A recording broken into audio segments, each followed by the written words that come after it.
Hi, நான் உங்கள் சிந்து solo traveller from Kashmir. எல்லோரும் வந்து இந்த ப்ரீபெய்ட் போஸ்ட்பெய்ட் நம்பர் பற்றி சொல்லுங்கன்னு சொல்லி கமெண்ட் பண்ணியிருந்தீங்க. நம்ம ஊரில் ஒர்க் பண்ணுற அந்த ப்ரீபெய்ட் சிம் கார்டு வந்து காஷ்மீரில் ஒர்க் ஆகாது.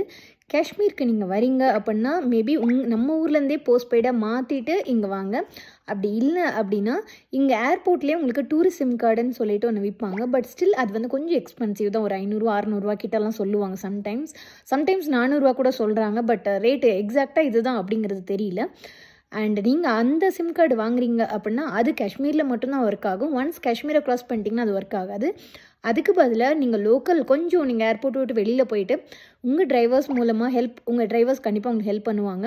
வெளியில் லோக்கல் இடத்துல நீங்கள் வாங்கினீங்கன்னா ப்ரீபெய்டு கம் போஸ்ட்பெய்டு அப்படின்னு சொல்லி சிம் கார்டு வாங்கினீங்கன்னா இட் கம்ஸ் அரௌண்ட் 300 to 400 வரும். பட் அந்த நம்பரை நம்ம ஊர்லேயே நீங்கள் யூஸ் பண்ணிக்கலாம்.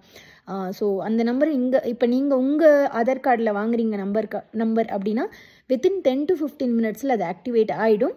அண்ட் இன்னொரு விஷயம் வந்து அந்த சிம் கார்டு வந்து ஓகே நம்ம தான் ஒரு தடவை யூஸ் பண்ணிட்டோம்ல, நெக்ஸ்ட் டைம் காஷ்மீர் போகிறவங்க யூஸ் பண்ணிப்பாங்க அப்படின்னு சொல்லி யாருக்கும் ஷேர் பண்ணாதீங்க. டியூ டு சேஃப்டி ரீசன்ஸ் நம்மளோட ஆதார் கார்டில் உள்ள சிம் கார்டு யாருக்குமே யூஸ் பண்ணக்கூடாது. உங்களுக்கு தெரிஞ்சவங்களே இருந்தாலும் அவங்க யாராவது ஃபோன் பண்ணிட்டு தரேன்னு கேட்குறாங்கன்னு சொல்லி கொடுக்க கூட நிறைய சான்சஸ் இருக்குது. So safety is very important. Welcome to Kashmir. Bye.